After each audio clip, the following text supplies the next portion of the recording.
Hello! I reviewed The Arrow and mainly just the first 3 or 4 seasons of it and how the gender roles in it are portrayed towards women being independent and strong. Today I reviewed Robin Hood Dark Forest, which is a movie that puts a zombie twist on the traditional Robin Hood stories. And today I'll review Super Robin Hood, which is a game that portrays Robin Hood as weak and not masculine. The unifying thesis that we have, combining all of these different sources and their different genres, is that when you put Robin Hood in a genre that's different from the traditional genre, that gives authors the freedom to also make the gender roles different from traditional gender roles. In all of our games we have characters define gender roles, and we'll go over that now. But let's talk about zombies. Robin Hood Dark Forest opens up in the familiar setting of Sherwood Forest in medieval England, with Robin and his men fighting off the sheriff and his men, and in the process meeting Maid Marian. Together, they create a plan to rob the sheriff of Nottingham of his gold. But things don't quite go to plan. While Maid Marian is able to escape, Robin Hood, Will Scarlet, and Friar Tuck are all captured. Will and the friar are quickly executed, and Robin is able to escape, but is mortally wounded in the process. Inexplicably, a witch comes and saves Robin Hood, and promises to heal him on the condition that he sells his soul after 3 years. Robin Hood accepts, and the witch gives him a potion of the undead, allowing him to revive anyone who has been dead for less than 24 hours. Robin Hood returns to Nottingham and revives his friends, and they return happily to Sherwood Forest. However, when Robin tells Marian of this, she is not pleased. But before they can confront the witch, the sheriff's men come and kill everybody except Maid Marian and Little John, including Robin Hood. So they return to the witch, steal all her potions, and attempt to use the potion of the undead again, except they've been dead for over 24 hours, so they turn into mindless zombies. The remainder of the movie is spent as Marian and Little John fight off the zombies using their heroic potions, eventually trapping them in the Sherwood Forest. Now, in analyzing how gender roles differ in this genre, one of the key characters that sticks out is Maid Marian. In traditional Robin Hood stories, she kind of fits the damsel in distress trope, where she has little value other than supporting Robin Hood and loving him. In this case, she has much more agency, as her literal introductory scene is her sword fighting with the sheriff's men. She also has a key role in plotting the robbery of the sheriff, and all this sets her up to be a more dynamic character that is more suited to be a protagonist in the latter half of the movie. Additionally, the role of Robin Hood is also somewhat diminished, as not only is he zombified halfway through, but he also loses much of his, I would say manliness, because he's unable to shoot a bow or arrow, and is less agile than he is in other versions. Now, in evaluating this movie, there are several key detractors, the first of which is the writing. The writers really fail to keep the main antagonist for Robin and Marian to fight against. For example, the plot lines with the sheriff, the witch, and the zombies all end quite unsatisfactorily, and it really just, despite there being zombies in the movie, it actually feels boring. Additionally, the acting is, to put it lightly, atrocious.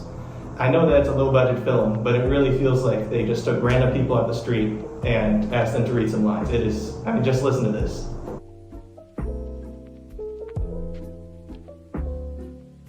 So overall, I cannot give this movie more than a 1 over 10. It is not even worth watching for the laughs. So I'm talking about The Arrow, the TV show, which spans about 8 seasons and over 100 hours of film, which I did not watch all of it, but I've seen the first multiple seasons. And the key concept is of a rich billionaire's son who gets lost on an island after taking his big yacht on a trip. And he's stranded for 5 years, where in those 5 years he's abandoned from society, has no real contact with the outside world, and he learns how to fight. And in doing so, he gains a grudge against the rich in his society where he came from, and he found out from his dad that a lot of the rich people were corrupting his city. And so after the 5 years when he was stranded, he came back with a mission to save his city, and he took on the persona of the Arrow, where he had a green hood and you would use a bow and arrow matching the description of Robin Hood. And in doing so, he gets a lot of people on his team, and when he fights this crime and fighting against the rich, it matches a lot of the stories of Robin Hood with the community and teamwork of the team that he collects against the rich and money that is corrupting a lot of the poor people. Now, where gender roles comes in and really defies the typical Robin Hood gender roles is that women, especially in the later seasons of the show, are portrayed as extremely powerful and independent, with one of the main characters that is alongside the Arrow being a woman who is also stranded from the same yacht trip. And we can see from this that women aren't portrayed as weak or less powerful as men, as it's typically seen from Robin Hood stories in the past, but rather in this they are almost portrayed as stronger in some cases, and that's typically not seen.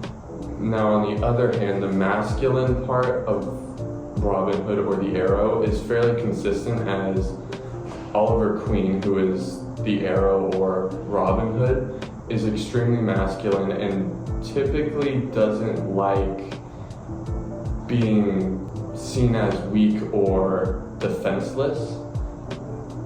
And this really creates contradiction between the films or gender roles, as on the side for masculinity, it follows in line with a lot of the Robin Hood themes, but for the feminine side, it really breaks into a different realm where at the time where it was filmed in modern times, 2007 to 2020-ish, a lot of the feminine and like the feminine movement was very strong during this time, and so that might have caused an impact in how they were portrayed.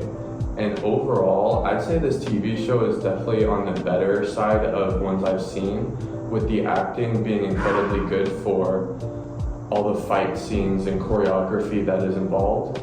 And also the script that was used to make it was not only entertaining, but also had a deeper message laid in with it. So overall, I'd probably give it about a 7 to an 8. The only thing is that it's extremely long and hard to follow at some points. The game I reviewed is known as Super Robin Hood. This game was made in 1978 by the Oliver twins, who were both 17 at the time, and they would code for 18 to 22 hours a day, taking breaks so that their computer could cool down.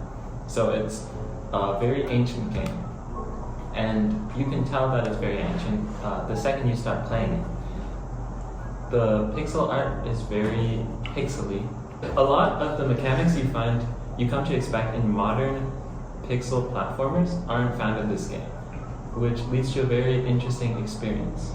The premise of the game is that you're Robin Hood and you're stuck in a castle and you want to save Maid Marian and leave the castle. And while walking through the castle, there are a bunch of obstacles, there's some spikes, there's some little creatures, and then there are some knights that you have to shoot with your bow.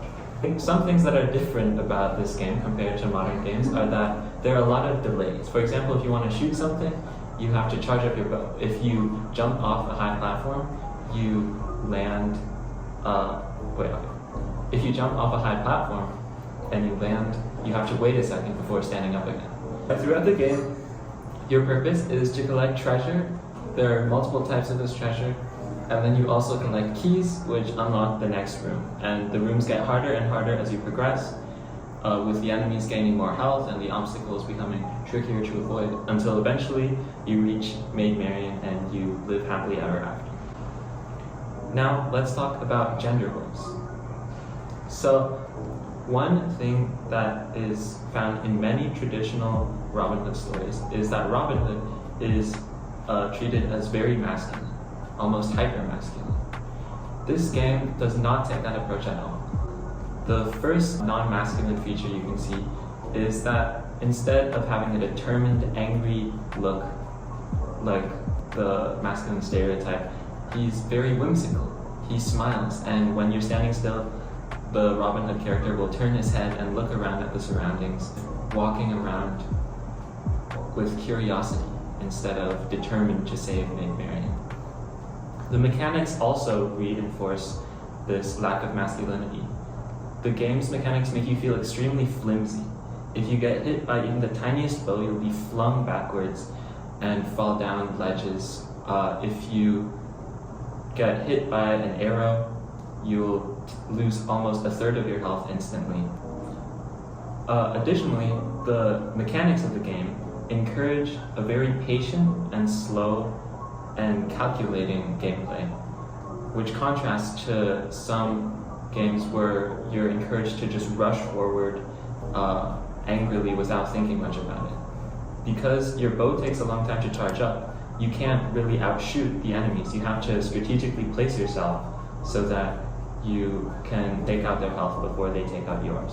Additionally, because your jump height only increases after multiple successive jumps, you have to line yourself up before jumping up platforms. Additionally, the enemies are portrayed as having much smaller heads and much larger muscles, which fits the stereotypical masculine ideal much better than the Robin Hood character, who has a large smiling face and a stick-like body.